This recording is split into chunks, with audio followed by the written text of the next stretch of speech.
Coaching Soccer Weekly, episode 379, Push Press, entertaining, educational, and inspiring soccer content to help make you a more effective coach, player, or soccer parent.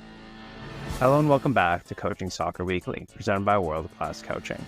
My name is Sega Brubinovich, and this is the podcast devoted to bringing you cutting-edge methods, techniques, and tactics for coaching soccer. It doesn't matter if you're an experienced coach who has been training teams for many years, or if you're new to coaching and working with a team for the very first time.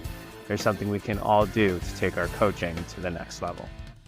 This week on the show, I'll be talking about this past weekend. I had a really interesting, fun weekend that I'm really excited to talk about. I'll talk a little bit about this push press and really what I'm going to be starting to focus on a little bit more within our sessions.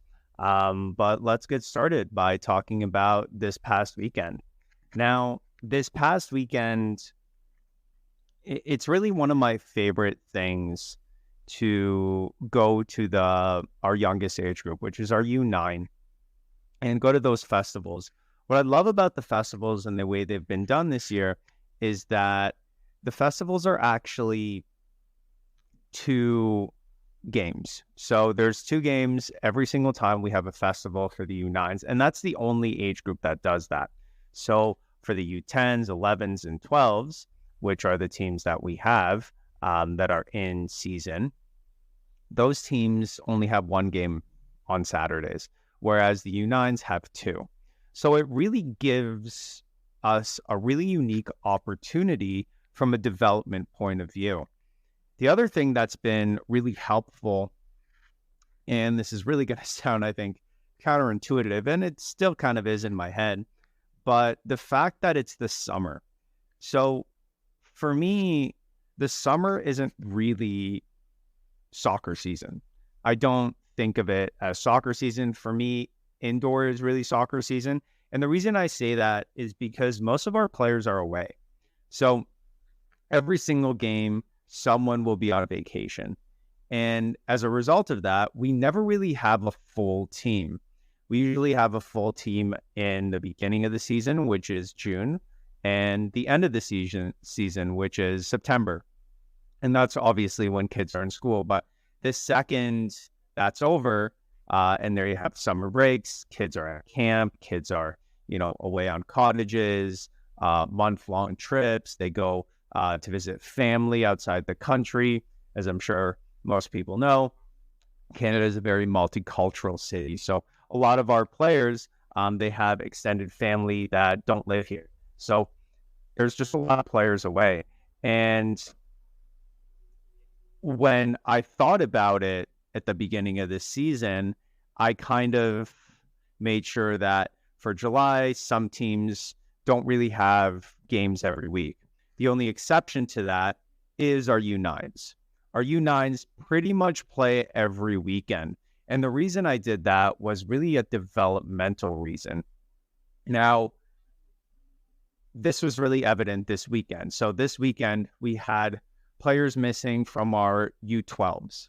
And what we've done was we pushed players up. So we had our U12s playing, we had our U10s playing, and then we had our U9s playing. So a lot of our U11s ended up playing up. They didn't have a game, so they played with our U12s who were missing players.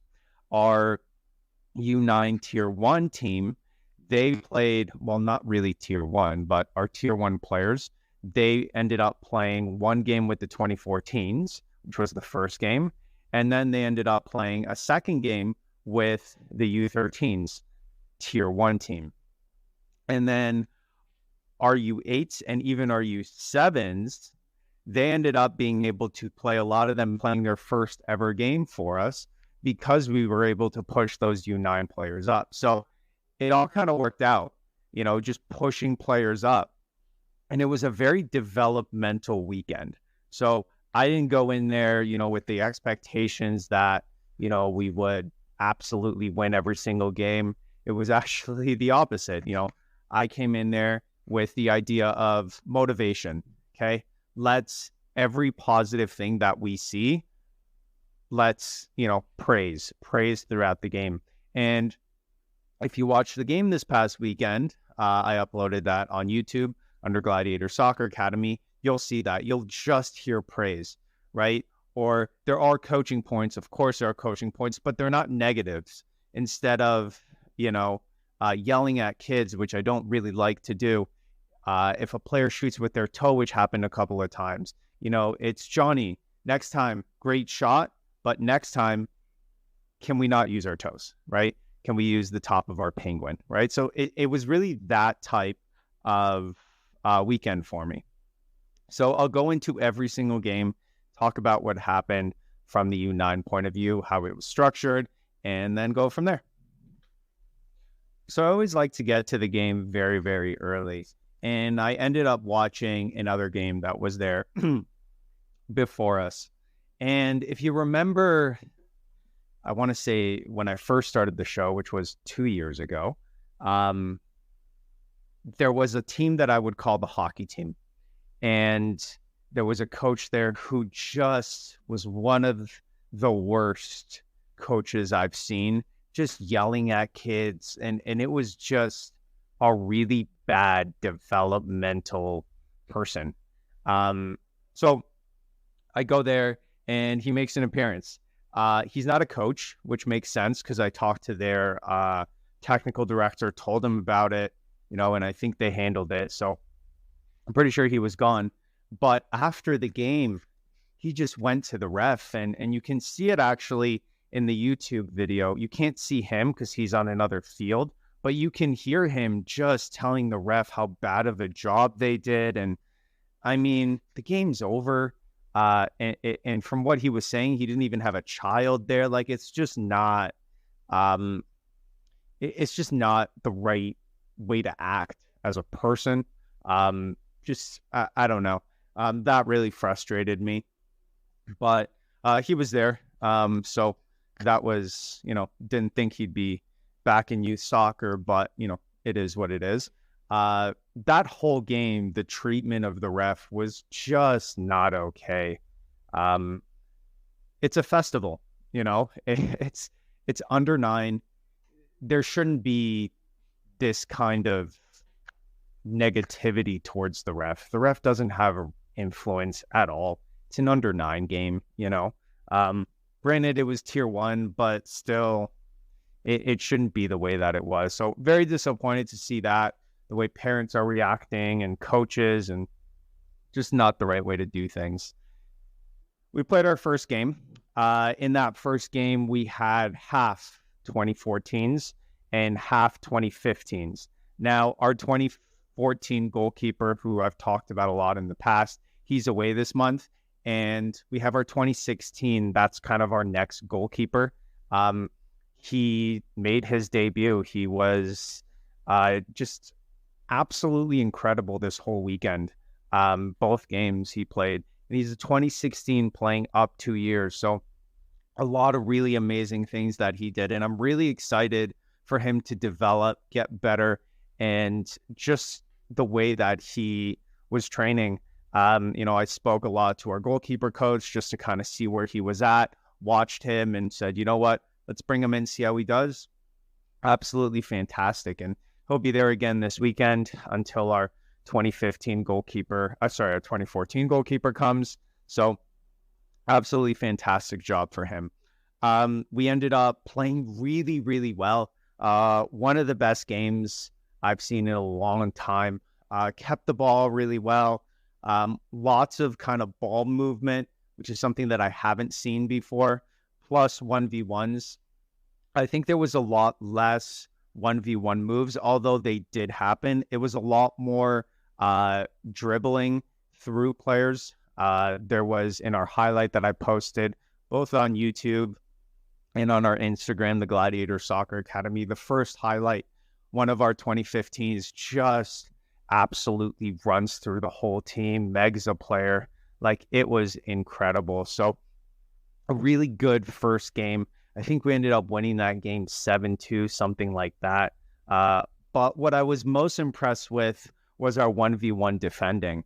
And our 1v1 defending has been a big problem for us. And we've really been working on it the past 3 weeks. So being able to see this and our players doing a lot better of a job in that 1v1 defending during the game really helped us. There were moments where we lost the ball inside like our, I would even say like a 5-yard box. So like right in front of the goal, players didn't panic. And we were just able to constantly get out of there, passing, dribbling, and just winning balls in that situation. I was really proud of that 1v1 defending. Now, our team defending is something that I'm going to be talking about later on in the show today, but that's something that's kind of the next step. But we're going to continue this 1v1 defending because it's just so important. If your team can defend every single 1v1, if you win every single 1v1 battle, then at the end of the day, it's going to be very tough to score, right? It'll be virtually impossible to score for the other team. And that's really what I found in that first game. It was very hard for the other team to get by us 1v1. And if they did, then they just had another player because we did a really great job in that first game of being in our positions. Now, the first game I went in knowing that we were going to do really well. I knew the club that we were playing against. Coincidentally, it was the same club from the hockey team that we played a while ago. So I knew we were going to do well. It was the second game that I was worried about. And the second game I was worried because the second game, our 2014s left. So all of our 2014s that have been playing with us, they went to go and play in the 2013 game. And what we had was that opportunity to bring in new players and see how they do.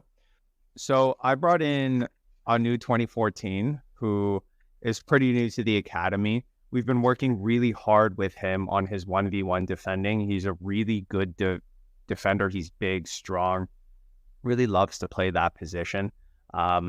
So we wanted to bring him into that game just to kind of see how he does. He did absolutely fantastic. We only ended up having 4 players to start the game with another one of our 2015s who's also, he's been with us for a while, but still kind of finding his stride.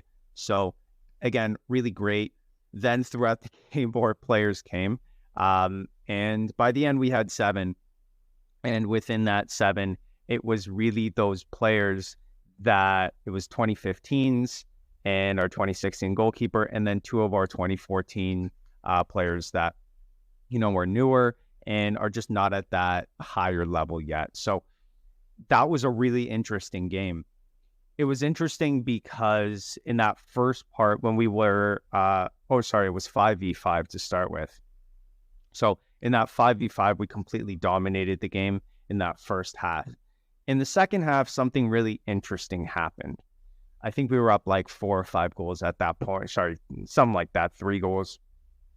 And they brought in a player from another team who was a tier 1 player to play in that second half. And that just kind of ruined it. It really ruined the game. He got the ball very first time and just dribbled through everyone and scored.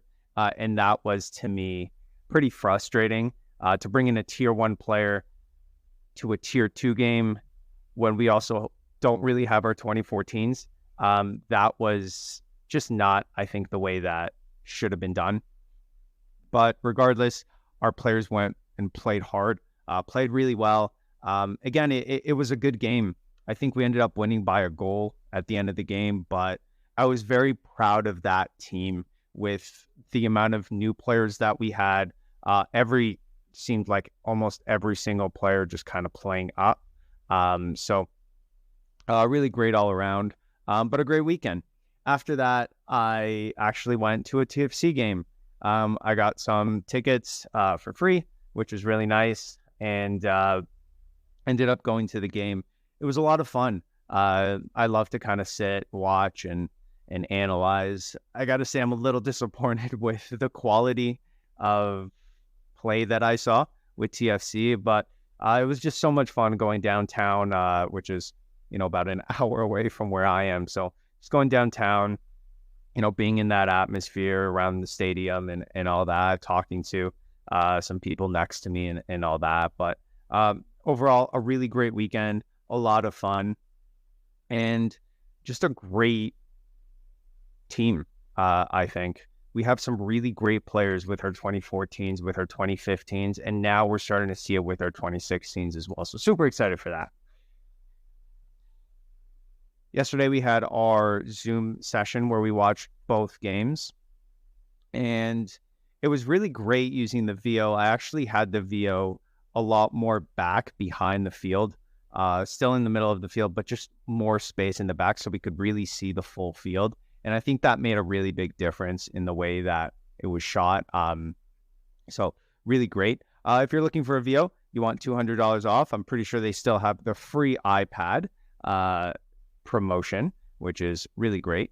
If that's something you're looking for, please look in our show notes. VO is just absolutely incredible. We use it every single week, and I actually use it for a lot of things. I use it for promotional products. I'm also using it now for the soccer coaching mastermind website, and I'll talk a little bit about that later on. But if you're looking for a VO, look in the show notes. So thanks, VO, for sponsoring this episode of Coaching Soccer Weekly. There are certain people in the world, and I'm sure you've had this experience.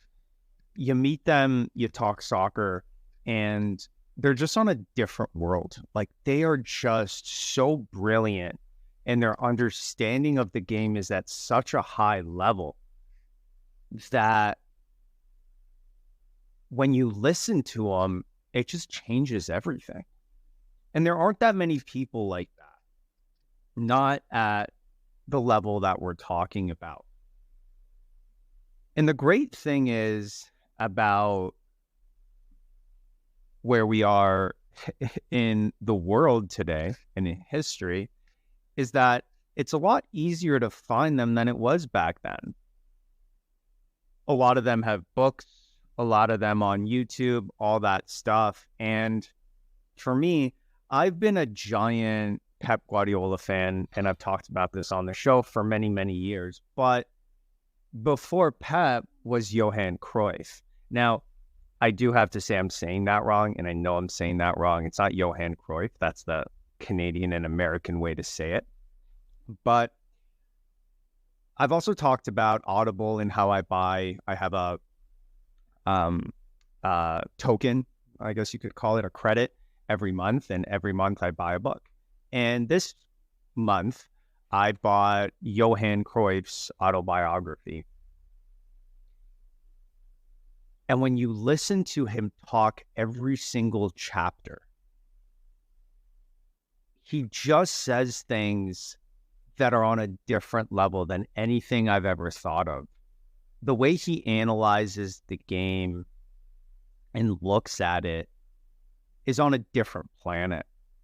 And there have been so many times where I've had to stop the book in the middle of my drive and go, oh my God, this changes just the fundamental level of how I thought about things.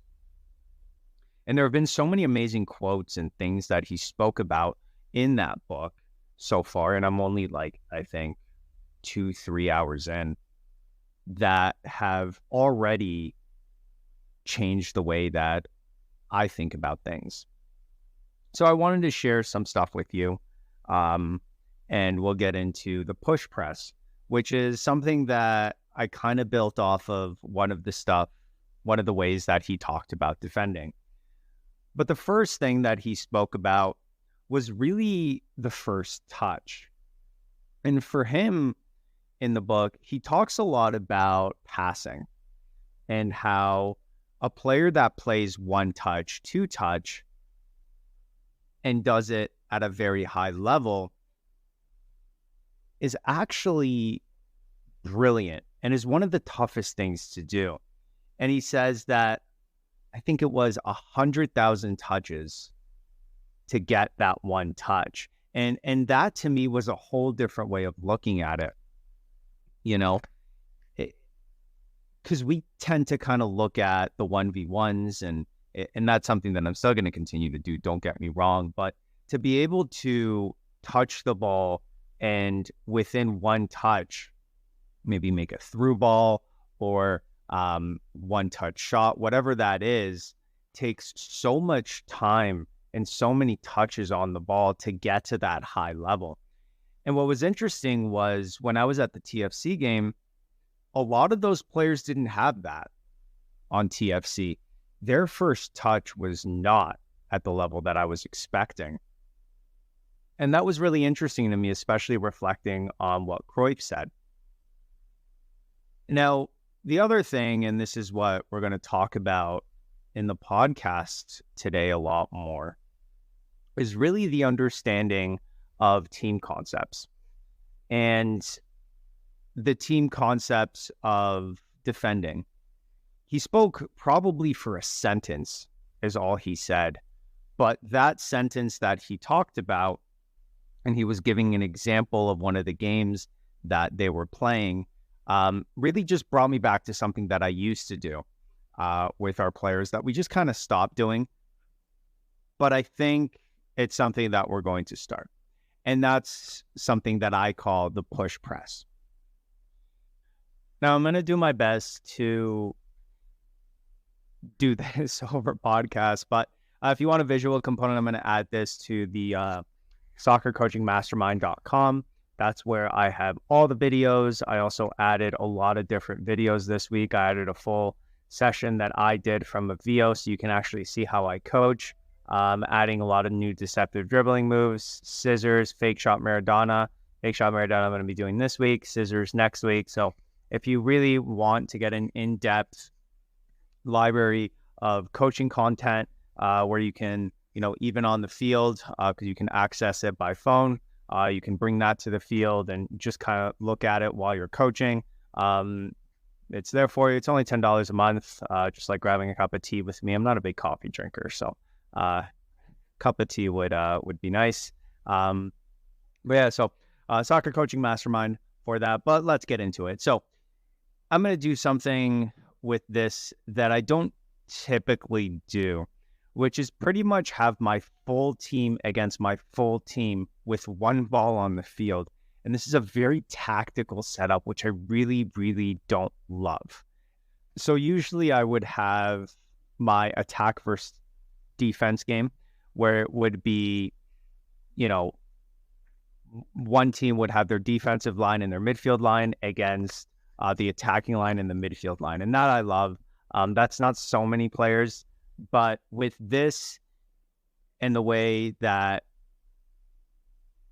you have to understand it, it's a full team effort, right? It's a team defending, tactical understanding concept. And that's really what total football is. And Cruyff talks a lot about that. By the way, I'm going to say Cruyff the whole time. I know it's wrong. I know. I can't say it the other way. So I know that. But yeah, so Cruyff in his book really talks about the idea of total football, that it's the whole team. And that's why, at least for now, this is the only way that I could kind of do it. So let's get into it. I'm going to be using, let's keep it simple for now, just so we can just kind of get through this. It's going to be a 2-3-1 against a 2-3-1. This is something that you can use in every single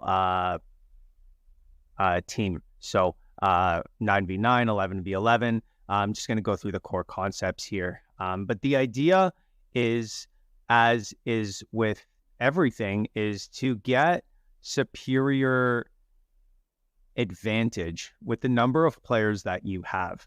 And in order to do that, we're going to break the field in half. Okay, we're going to do that vertically, not well, I guess it just kind of depends on how you're looking at the field. But we're going to do it from one goal line to the other goal line. That's a better way of saying that. We're going to cut that field in half. So if we cut that field in half, and I've talked about this before, is the idea of strong side and weak side. So the strong side is the side with the ball. The weak side is the side without the ball. Now, when we're doing this, that's really the idea that's going to have the players in the right position, right? So we start out in this 2-3-1, and because we're playing 9v9, 7v7, all the way up to right before 11v11, there's a retreat line. And the retreat line is actually going to help us because our line now is actually a 2-4. And if you think about it, it would be a 3-5. So you would have the forward line up with your midfield. And now that ball, let's say, goes from the goalkeeper to the defender. Okay, so defenders are in a 2. And now the press would start. Normally, what we see is the forward is going to press like crazy, run around, and hopefully get the ball, and then hopefully we score. And that is not what we want. Instead, what we are going to do is we are going to push the weak side. And we're really going to push the weak side player that isn't going to be involved. Now, that weak side player is going to differ based on, I think, the level and the number of players. So in a 2-3-1, the weak side player that we are going to use is going to be the winger.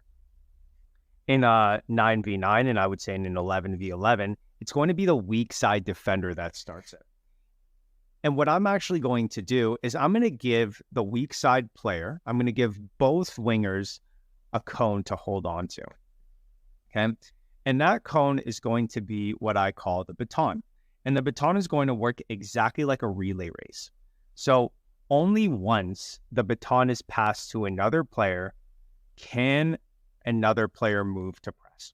So we're going to start, the ball's on the left side. Okay, so we're going to start with the right side midfielder, and they're going to be holding a baton. They're going to come in to the center midfielder. Okay, and they're going to give the baton to the center midfielder. The center midfielder is then going to give the baton to the forward. Now, let's backtrack a little bit, okay? If we're playing 1v1 defending here, then the winger is on their winger, the center mid is on their center mid, and the forward is free. The forward is the free player right now, okay? And that's the player that would come up. So what I would do is the winger, when they give the baton to the midfielder, then the midfielder pushes and the winger takes the center midfielder's role. So they are now picking up the center midfielder on the black team. It's black against red. Black on defense, black on offense, red on defense. So now we have 2 free players. And now what we do is the center midfielder gives the baton to the forward, and the forward presses. Okay? When that forward presses, they cut off the passing lane to the other side. And now what we have, if we count the players, and we're going to count them out loud here. Okay? We've got 1 goalkeeper, 1 defender, 1 center mid, 1 winger, 1 forward. That's 1, 2, 3, 4, 5. That's 5 black players. And for us, this is all on the strong side. Now for us on the strong side, we have 1 defender, 2 defender, 1 winger, 1 center mid, 1 winger, and 1 forward. That's 6 players. So we're essentially, it's 5 players, not 6 players on the black team. We're 6 against 5, okay, which is really great. We've cut out the passing lanes, and that is essentially what the push press is. Now, let's get a little bit more complicated now that we understand it. We'll go into 9v9, and then maybe we'll also go into 11v11 as well. So we're going to add, because it's 7v7, so we need to add 2 players. So we're going to add 1 defender. Okay, so now we're playing a 3-4-1. So we're adding a defender, and then we're adding a midfielder as well. Okay, so it's a 3-4-1. And don't forget now, we have that forward in the retreat line. So it's actually a 3-5 that we have here. Okay, so the concept still remains the same. Now, if I'm playing a 3-4-1 and it's playing against a 3-4-1, I have a 3 against 1 with my defense. What I always want when I am defending is I want to have an advantage of 1 player. So to me, I have too many defenders in comparison to the forwards. So I'm going to give 2 batons now, one to the weak side winger and one to the weak side defender. And these are going to be the players that are pushing.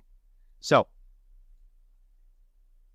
now what we have is the exact same thing that we had before. We had 1v1s all across the midfielders with our forward open. We give the baton to the weak side defender, the weak side midfielder. The weak side midfielder is going to come in and they are going to give the baton to the weak side center midfielder. At that same time, the weak side defender is going to give the baton to the center defender. The center defender now has the baton and now they're going to push up. So what we have done already at this point is we have created on our strong side 8 players, okay? Maybe you could say 7 players because the weak side midfielder is still kind of technically depending on how the other team lines up on the weak side. So let's say 7 players. The black team, offensive team, they have 1, 2, 3, 4, 5, 6 players. So we're already at an advantage, okay? And now we can start to push press more. So my center defensive mid, who is now pushed up, has the baton, and now they are going to give the baton, along with my weak side midfielder. The weak side midfielder has given the baton to the weak side center midfielder. The weak side center midfielder is now going to give it to the strong side center midfielder. So the strong side center midfielder can push up. And now the strong side center midfielder can push up and give the baton to the forward. And then our center defensive mid can push up and give the baton to the strong side center midfielder. So now we're pressing with 2 players. We've got a 3v2 in the center space. And now we're pressing with 2. Okay, so we have a 4 against 2 up there. But if we freeze it and think about the strong side, it's actually a 3v2 on the strong side. Okay, and I'm going to go through this player by player. I know it's getting complicated, and this is why this is really tough, but I promise I'm doing my best. Goalkeeper, left side defender, center defender. These are all players on the strong side. Left side midfielder, left side center midfielder, and forward. These are your players on the strong side. On my strong side, starting with the defense, 2 defenders. So it's a 2v1. 2v1 in the center mid area, which is my defensive mid and my weak side center midfielder. Okay, so that's a 2v1 against their strong side center midfielder. And then we still keep our 1 wide side defender. Okay, and then now attacking the forward is our strong side midfielder, center mid, and our forward. Okay, so that's what it looks like. In the middle, we have a 2v1, a 4v3, and a 2v2. I include the goalkeeper, so they have the advantage in the back. Now what we can do is we can start to creep up with what would be the weak side center midfielder, and we can start to leave a 3v3 in the back. And now what we have for the first time is a line of 3 players that are coming up to attacking the goal. Hopefully that made sense. I really hope so. If not, again, visually available on soccercoachingmastermind.com. We're not done. We're not done at all. Now we're getting into 11v11. And by the way, when we talk about people who are thinking just on a different scale, this is what we're talking about. This is the level of detail that we need to get into. So having said that, let's go. Let's keep going and let's get this going. Now we're at 11v11. And the concepts here remain the same, right? It's the idea of starting on defense, okay? Thinking about, well, is my defensive line, are we up one player or two player? If we're up two players, one of those players gets a cone for them to push another player up. We start with the weak side player, okay? Those are the players that get a cone to push another player up. Is the defensive mid by themselves, okay? We're really looking for advantages in different situations, and those are the players that push up. So let's say now we're playing a 4-3-3 against a 4-4-2, okay? We look at our defense versus forward. That's a 4v2. So now we know that we can push one player up. We look at the defensive mid, right? They're by themselves. So that player can be pushed up. We talk about the weak side winger. They're not part of the action, so they can be pushed as well. So we have three different cones to bring, right? We have our weak side defender and our weak side winger. Our weak side defender passes the baton, the cone, whatever, to the center defender. The center defender pushes up. The center defender then gives the cone to the defensive mid. The winger, they have one as well. Okay, they push to give that to the attacking midfielder. The attacking midfielder then to the forward. Okay, and then we can start to push as well now, because we're now pressing with 1, 2, 3, 4, 5 players. So we're pressing with the forward, the two attacking mids, the defensive mid, and actually we're pressing with the defender, the center defender. And we keep pushing. And eventually what we end up with is on the strong side, we are playing 1, 2, 3, 4, 5, 6 players against 1, 2, 3, 4, 5, 6, 7, 8 of our players. And that's really at the higher levels when there are more players, when we really start to see that defensive advantage. And you can talk about, well, okay, Sadia, but what happens when they switch that ball? And the great thing is we're still covered. So even if they switch that ball, we have that second line, which is our defensive midfield line, right? The line right above our forward, which is actually our center defender, and they can start to shift. Okay. As that shift starts to happen, everyone retreats back in their original position and they give the cone, the baton to the previous player that gave it to them. And then we shift to that other side. Now it takes time to understand it. It takes time to do it right. It takes time to do it fast, but that's okay as long as you keep on repeating it, right? But the concepts stay the same, right? Even at the 2-3-1 level, if I'm playing a 2-3-1, I'm not moving my defenders because it's a 2 against 1. So the players that are actually doing the push, that's the weak side. In a 3-4-1 playing against a 3-4-1, now I start to push my defender up, right? So it just depends, and we have to start to understand those ideas, but this is the level of detail that we're talking about. Thanks for listening to another episode of Coaching Soccer Weekly. Our focus has really been on defending, and the reason we're focusing on defending is because our offense is pretty good, and I'm not that good at defending, so I really want our players to excel both in the defending and attacking part of the game. So we've been doing a lot of that, and I'm starting to see it a lot on the field as well. So super excited for this weekend where I'm going to be at 2 different games, 2014s and the 2013s. So I'll keep you posted on how that goes. If you're looking for additional ways to help your coaching education, soccercoachingmastermind.com is definitely the way to go. There's a soccer library of everything that you need to know. Deceptive dribbling, formations, how to move in those formations. There's videos of me running training sessions, and I'm uploading at least 1 video a week. So that's something that will definitely continue to make this platform, I think, one of the best there is out there. And it's only $10 a month. I know there are other ones out there, but they're really expensive. So if you want something very cheap, but very high quality, this is the way to go. So just look up soccercoachingmastermind.com, only $10 a month. And yeah, that's it for this week. Thanks for VO for sponsoring the show as always. And I will talk to you next week. So until then, enjoy the journey, enjoy the moments, but most important.